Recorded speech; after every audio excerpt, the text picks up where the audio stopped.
Good morning once again. आज हम लोग इंजीनियरिंग मैकेनिक्स का नेक्स्ट लेक्चर लेकर के आए हैं। तो हम लोग पढ़ेंगे। इससे पहले हम लोग ने मोमेंट्स और रेजोल्यूशन ऑफ फोर्सेस का जो थ्योरी वाला पार्ट था तो हम लोग कवर कर चुके थे। आज न्यूमेरिकल स्टार्ट करते हैं, ठीक है, क्योंकि थ्योरी तो लगभग हो ही गया है, न्यूमेरिकल हम लोग का कुछ कुछ बाकी है। तो न्यूमेरिकल प्रॉब्लम हम आज लोग सॉल्व करना स्टार्ट करते हैं। तो आइए देखते हैं न्यूमेरिकल कैसे सॉल्व करते हैं। जो एक न्यूमेरिकल प्रॉब्लम है, सिंपल प्रॉब्लम, सबसे सिंपल प्रॉब्लम मोमेंट से रिलेटेड। तो एक प्रॉब्लम हमारे सामने रखा हुआ है, पढ़िए इसको। What is the moment of 10 Newton force about A point A. ठीक है, कहता है कि कोई फोर्स लग रहा है जो 10 न्यूटन मीटर का है और ए पॉइंट के थ्रू एक्ट कर रहा है, तो बताइए कि मोमेंट कितना होगा। तो देखिए, जैसे आपका डायग्राम में आपका दिख रहा होगा कि पॉइंट ए है और यहाँ पे एक रॉड है, ठीक है, एक रॉड पे कोई फोर्स लग रहा है एफ, जिसका वैल्यू क्या है 12 न्यूटन। 12 न्यूटन। तो मोमेंट क्या होगा, जबकि देखिए डिस्टेंस आपको परपेंडिकुलर डिस्टेंस आपका 3 मीटर दिया हुआ है। तो सबसे simple problem, moment M A क्या हो जाएगा, ए पॉइंट के थ्रू मोमेंट आपका एफ इंटू डी, मतलब फोर्स इंटू परपेंडिकुलर डिस्टेंस, तो इक्वल टू क्या हो जाएगा, फोर्स आपका दिया हुआ है 12 न्यूटन इंटू 3 मीटर का डिस्टेंस भी दिया हुआ है, तो मोमेंट हो जाएगा हमारा 36 न्यूटन मीटर। यूनिट लिखना नहीं भूलिएगा, जब भी प्रॉब्लम सॉल्व करिएगा लास्ट में आपको यूनिट लिखना ही लिखना है। अगर यूनिट नहीं लिखते हैं तो ये कोई 36 का कोई मतलब नहीं रह जाता है, ठीक है ना। तो प्रॉब्लम सॉल्व करना है तो जिस यूनिट में आप लोग चल रहे हैं, लेके चल रहे हैं, वो यूनिट आपको लेके लिखना भी पड़ता है साथ में रिजल्ट के साथ। तो हम लोग मोस्टली ऐसा यूनिट फॉलो करेंगे। तो एक सिंपल प्रॉब्लम हमारा सॉल्व हो गया कि 10 न्यूटन का फोर्स लग रहा था, सॉरी यहाँ पे 10 लिखा है मगर एक्चुअली ये 12 न्यूटन का दिया हुआ है, तो 12 न्यूटन के हिसाब से हमारा 36 राइट आएगा। यहाँ पे जो 10 दिया हुआ है इसको 12 कर लीजिए, सुधार लीजिए, 12 न्यूटन है। तो moment of 12 Newton force about A point, अगर ये 10 न्यूटन रहता, मान लिया फोर्स ये 10 न्यूटन रहता, तो 3 से गुना करते तो उस केस में हमारा 30 मोमेंट आता, M equal to 30 newton metre. Next problem देखते हैं, थोड़ा सा काम कॉम्प्लिकेटेड है, ठीक है। देखिए, कह रहा है कि एक रॉड है यहाँ पे भी, जिसपे 100 LB का फोर्स लग रहा है। LB बताए थे पिछला क्लासेस में कि LB क्या है। LB एक वेट के लिए या फोर्स के लिए यूनिट है जो यूएस कस्टमरी सिस्टम में हम लोग यूज करते हैं, वेट के लिए या फोर्स के लिए LB। और डिस्टेंस देखिए आपका 24 इंच में दिया हुआ है, तो हम इसको इसी में लेके चलेंगे, कोई दिक्कत नहीं है, जो यूनिट आएगा वो लिख देंगे, ठीक है। अगर कन्वर्ट करने का रहेगा तो फिर हमको सर्च करना पड़ेगा कि 1 LB इक्वल टू कितना न्यूटन होता है, और 24 इंच को हम लोग फिर मीटर में बदलेंगे, ठीक है ना। तो इसमें बदलने का जरूरत नहीं है, मगर अगर यही क्वेश्चन को अगर पूछ देता है आपसे कि आंसर इसका न्यूटन मीटर में बताइए, तब फाइनल आंसर जो भी हमारा 1200 LB पर मीटर आया है उसमें हम लोग को फिर इसको चेंज करना पड़ता न्यूटन मीटर में, ठीक है। तो अभी वहां नहीं जाते हैं, पहले प्रॉब्लम सॉल्व करना हम लोग सीखते हैं, उसके बाद यूनिट कन्वर्जन भी हम लोग सीखेंगे। तो ये LB और इंच में है, तो उसी में लेके चलेंगे। देखते हैं प्रॉब्लम आपका क्या कहता है।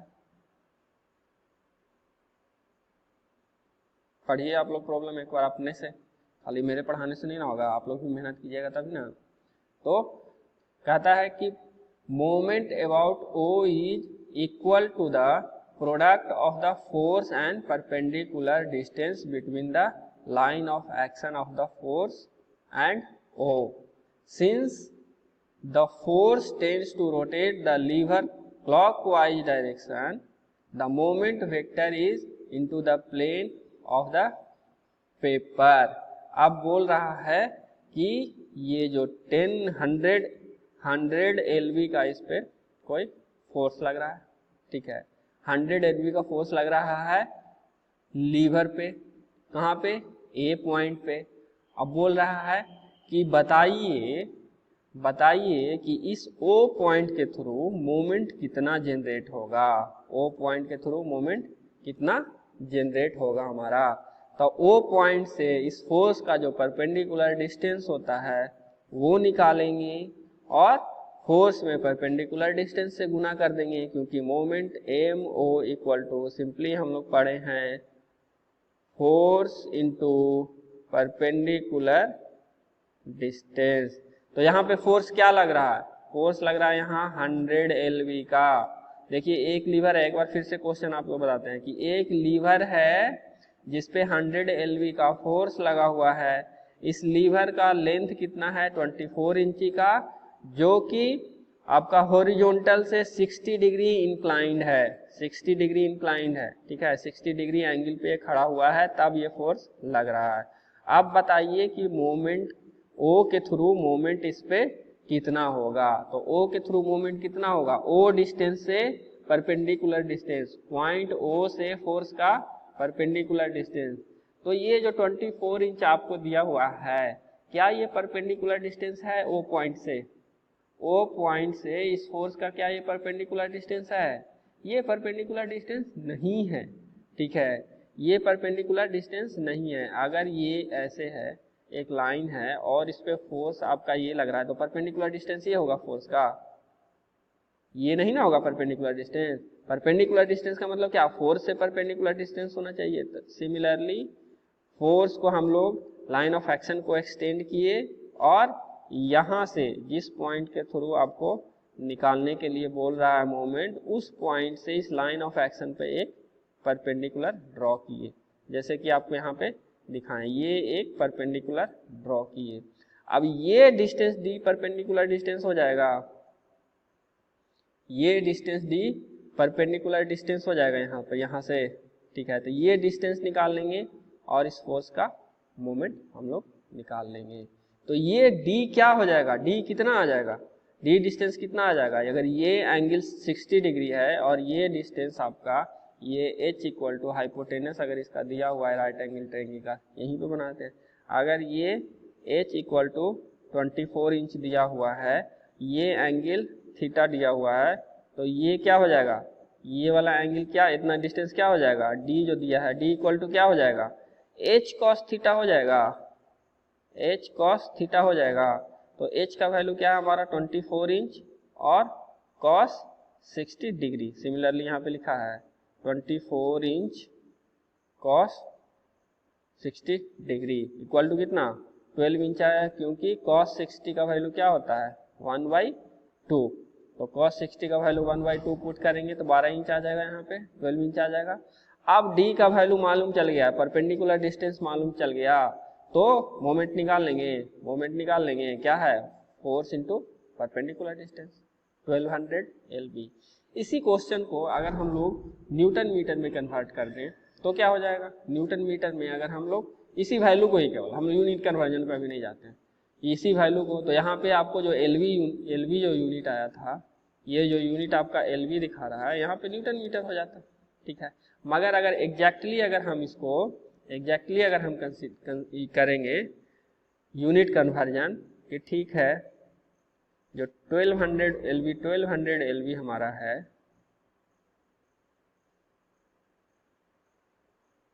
1200 LV जो फाइनल आंसर हमारा आया, इसको बताइए कि न्यूटन मीटर में ये 1200 LV कितना होगा। तो 1 इंच इक्वल टू कितना मीटर होगा वो ज्ञात करना पड़ेगा, ठीक है, कितना, और 1 LB इक्वल टू कितना न्यूटन होगा ये मालूम करना पड़ेगा। तो ये आपका हम होमवर्क दे रहे हैं कि आप लोग इसको 1200 LV इंटू इंच को बदलिए तो न्यूटन मीटर में इसका क्या वैल्यू आएगा, ये आप लोग हमको बदल के जरा व्हाट्सएप करके बताएंगे तो देखते हैं कितना लोग बता पाते हैं, ठीक है ना। ये आप लोग खुद से जरा सर्च कीजिए, तो गूगल सर्च करके, ठीक है, 1200 LV इंटू इंच का कितना मीटर में होगा, ये आपका होमवर्क रहा, ठीक है ना। इतना आप लोग करके बताइएगा, हमको व्हाट्सएप कीजिएगा, जिसका जिसका व्हाट्सएप पे हमको मैसेज आया हुआ रहेगा कि 1200 इक्वल टू 1200 LV into inch equal to something जो भी वैल्यू आएगा न्यूटन मीटर, ये लिख के जिसका जिसका हमको मैसेज आएगा उसका उसका अटेंडेंस बना देंगे। मैं जिसका जिसका नहीं हुआ आज के क्लास का उसका अटेंडेंस हम लोग 0 करेंगे। आप लोग बना के करिएगा। अगर नहीं आ रहा है तो लिख के भेजिए कि सर नहीं कैलकुलेट हुआ, हम रिप्लाई करेंगे आप लोग को कि 1200 LV into inch equal to कितना न्यूटन मीटर होता है। क्योंकि मोमेंट का एसआई यूनिट क्या होता है, मोमेंट का एसआई यूनिट तो आप लोग पढ़े ना कि मोमेंट का एसआई यूनिट न्यूटन मीटर होता है। तो हम लोग को तो फॉलो करना है न्यूटन मीटर। प्रॉब्लम हमारा एलवी में दे दिया तो हम लोग एलवी में सॉल्व कर दिए, मगर मोस्टली हमको क्या न्यूटन मीटर में ही आएगा। ठीक है, सॉल्व करके लाना आंसर। नेक्स्ट प्रॉब्लम देखते हैं। नेक्स्ट प्रॉब्लम में बता रहा है कि सेम वही प्रॉब्लम है आपका, मगर बता रहा है कि इसके हॉरिजॉन्टल कंपोनेंट, अगर फोर्स हमारा जो लग रहा था हॉरिजॉन्टल लगेगा 1200 फोर्स का, ठीक है, तब हमारा मोमेंट क्या होगा।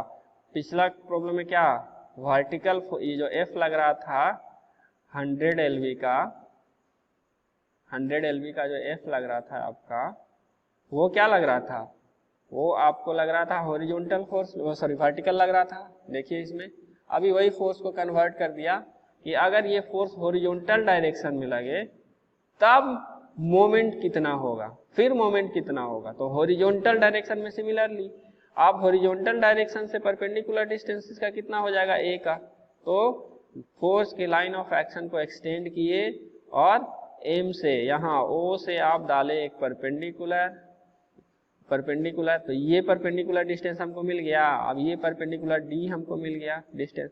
अब डी का वैल्यू निकाल लेंगे तो डी का वैल्यू कितना आ जाएगा, अगर हॉरिजॉन्टल वाला cos थीटा था तो वर्टिकल वाला sin थीटा हो जाएगा कंपोनेंट में। तो d का वैल्यू क्या हो जाएगा, d का वैल्यू हो जाएगा ये 24 inch into sine theta, 24 inch into sign कितना एंगल दिया हुआ है 60 डिग्री।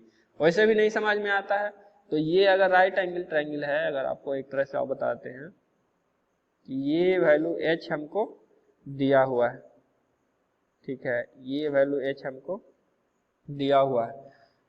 अगर ये कोई राइट एंगल ट्रायंगल है, लास्ट केस वाला बता रहे हैं, लास्ट केस में इस तरह से था, ठीक है, तो ये डिस्टेंस हमारा कितना होगा अगर ये एंगल थीटा है तो ये डिस्टेंस सिमिलरली हम याद निकाल दिए थे कि h cos थीटा होगा।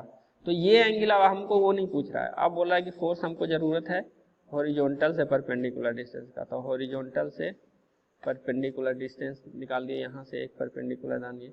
अब ध्यान दिए कि ये भी एक राइट एंगल ट्रायंगल बन गया। आप देखते हैं कि ये एक पैरेललोग्राम जैसा आपको दिख रहा है, तो ये एंगल इक्वल टू ये एंगल हो जाएगा। तो ये डिस्टेंस अगर h cos थीटा है तो ये वैल्यू आपका h sin थीटा आ जाएगा। सिमिलरली तो h इक्वल टू क्या 24 इंच है, तो सिमिलरली इस केस में हमारा d इक्वल टू जो अभी जो राइट नाउ हमारे पास जो प्रॉब्लम है इसमें क्या हो जाएगा 24 इंच इंटू साइन 60 डिग्री। ठीक है, क्लियर है।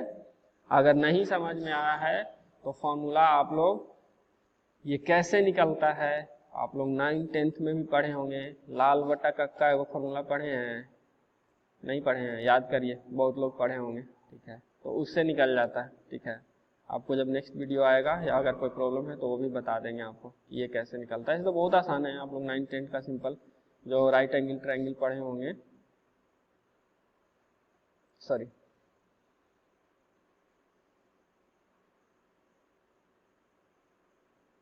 ये एंगल अगर थीटा है तो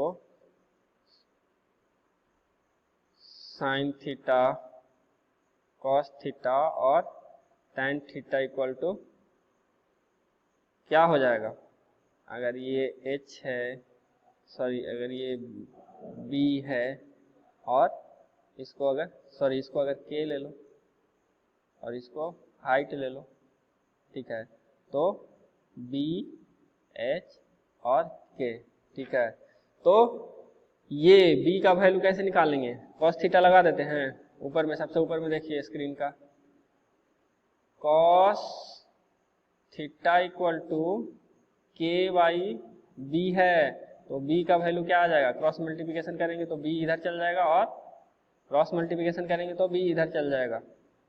तो मैं उल्टा बता दिया, आधार बटा कर्ण होता है ना, हाँ सॉरी, इसमें बी वाई के हो जाएगा, ये नहीं होगा।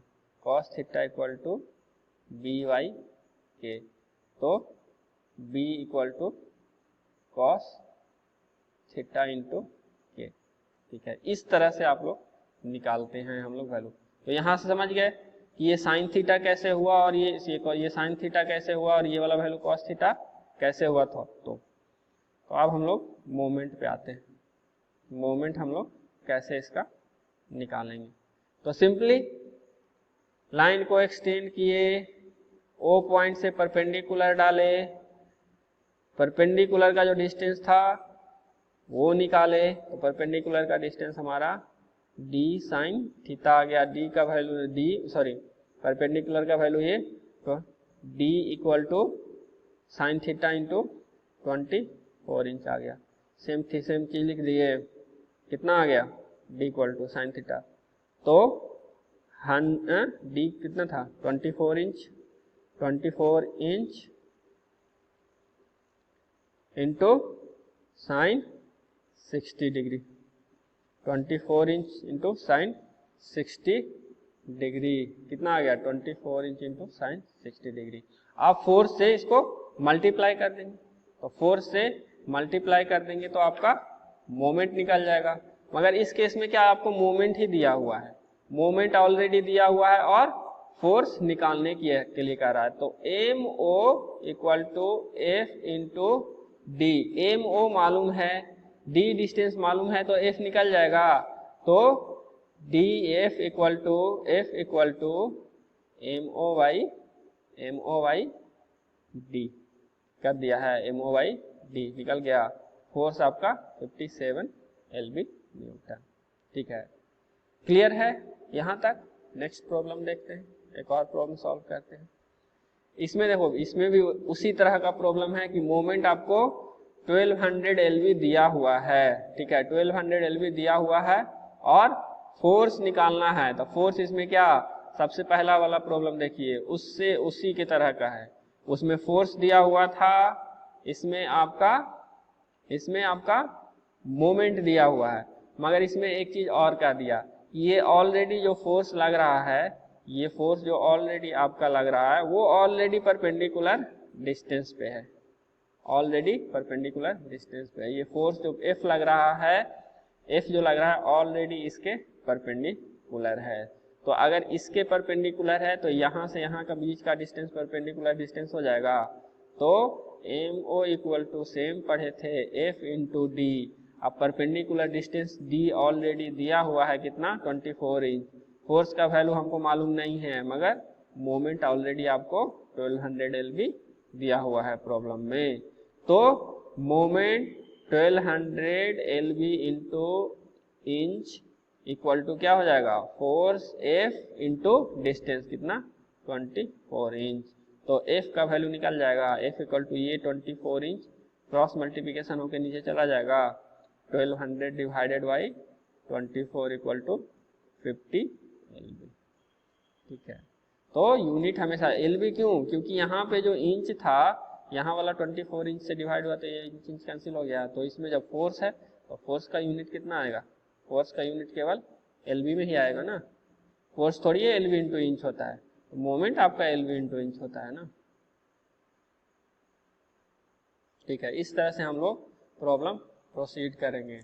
और प्रॉब्लम देखते हैं, LB वाला छोड़ते हैं, डायरेक्टली आपका जो प्रॉब्लम है आपको मोमेंट से रिलेटेड उसमें आते हैं, इसी में देख लें। चलो नेक्स्ट लेक्चर में देखते हैं। इतना पहले आप लोग समझो कि मोमेंट कैसे निकलता है। मोमेंट कैसे निकलता है आप लोग बेसिक जो 2-3 प्रॉब्लम है आप लोग एक बार फिर से वीडियो रिवाइज करके आप लोग जरूर देखना। अगर नहीं समझ में आया होगा तो एक बार फिर से देखना कि सिंपल मोमेंट कैसे निकलता है। और उसके अलावा अगर एंगल के थ्रू कोई किसी एंगल के थ्रू फोर्स लग रहा है तब मोमेंट कैसे निकलता है, ठीक है ना। ये आप लोग इतना समझो। इसके बाद फिर हम लोग थोड़ा सा टफ प्रॉब्लम पे जाएंगे। ये जो प्रॉब्लम आपको शो कर रहे थे, ठीक है, आप लोग स्क्रीनशॉट इसका ले लो, कोशिश करना सॉल्व करने का खुद से, ऑलरेडी सॉल्व है, एक बार समझना कि कैसे कैसे सॉल्व हुआ है। नेक्स्ट लेक्चर में हम पूरा इसका डील करेंगे बढ़िया से इसको, कि थोड़ा टफ इस तरह का प्रॉब्लम जो है ना ये आपका एग्जाम में आता है, वो सिंपल वाला नहीं आता है। सिंपल वाला वो ऑब्जेक्टिव में 1 नंबर के लिए आएगा, ठीक है। ये मेन प्रॉब्लम है, इसको आप लोग बनाना सीख जाएंगे, आपका 4 से 5 नंबर एग्जाम में कंप्लीट हो जाएगा। तो ये हम लोग नेक्स्ट लेक्चर में देखेंगे। तो नेक्स्ट लेक्चर आप लोग मिस मत करना, और जितना पहले पढ़ाए हैं उसको एक बार रिवाइज एटलीस्ट जरूर करना। रिवीजन किसी भी चीज़ के लिए रिवीजन बहुत ज़रूरी है। अगर आपको आगे बढ़ना है स्टडी में, बढ़िया से नॉलेज लेना है, तो जब तक, क्योंकि ये सब एक दूसरे से रिलेटेड है, आपको मोमेंट निकालना आना चाहिए, मोमेंट का डायरेक्शन पॉजिटिव नेगेटिव लेते हैं कौन सा ये आना चाहिए, फिर आपका वेरिएंस थ्योरम याद रहना चाहिए, ठीक है ना। ये रेजोल्यूशन ऑफ फोर्स हम लोग कैसे करते हैं, फोर्स का कंपोनेंट हम लोग कैसे डिवाइड करते हैं, एक फोर्स को 2 कंपोनेंट में कैसे डिवाइड करते हैं, ये आप लोग का याद रखना चाहिए। फिर अगर ये 3-4 चीज़ आप लोग ध्यान रखते हैं ना, तो फिर इंजीनियरिंग मैकेनिक्स में एकदम आपको बच्चा वाला खेल लगेगा कि ये सब बच्चा वाला खेल है इंजीनियरिंग मैकेनिक्स। 3-4 चीज़ बस ध्यान रखिए। आधा से ज़्यादा इंजीनियरिंग मैकेनिक्स का 50% पार्ट मोमेंट, इक्विलिब्रियम का जो फॉर्मूला है वो, इक्विलिब्रियम तो अभी पढ़े नहीं है, वो भी बताएंगे। मोमेंट और रेजोल्यूशन ऑफ फोर्स अभी बताए हैं आप लोगों को। तो ये मान के चलिए कि 25% जो इंजीनियरिंग मैकेनिक्स पढ़िएगा ना, तो इसी 2 पे आधारित है, मोमेंट और रेजोल्यूशन ऑफ फोर्सेस। एक और आएगा पैरेललोग्राम लॉ, सिंपल है, आप लोग पढ़े भी होंगे, थोड़ा बेसिक आइडिया हम दिए थे पैरेललोग्राम लॉ का, मगर उसको भी और डिटेल में हम लोग देखेंगे। इतना आप लोग रिवाइज करके रखिए, और जो सिंपल वाला प्रॉब्लम है वो सॉल्व करना सीखिए। तब फिर हम लोग ये सामने जो आपका स्क्रीन पे ये वाला प्रॉब्लम आ रहा है ये हम सॉल्व करेंगे नेक्स्ट क्लास में, बढ़िया से सॉल्व करेंगे और सीख जाएंगे एक बार ये बनाना। तो आपका 4 से 5 नंबर का एक एग्जाम में प्रॉब्लम आपका कंफर्म है कि इससे आएगा ही आएगा, कोई दिक्कत नहीं होगा, आएगा, बना देना, ठीक है ना। तो उस तरह से आप लोग सीखेंगे। बाकी हम लोग देखते हैं, मिलते हैं नेक्स्ट लेक्चर में। तब तक आप लोग बढ़िया से रहिए, पढ़ाई पे ध्यान दीजिए, अपने हेल्थ पे ध्यान दीजिए, कोरोना से बच के रहिए, ठीक है ना।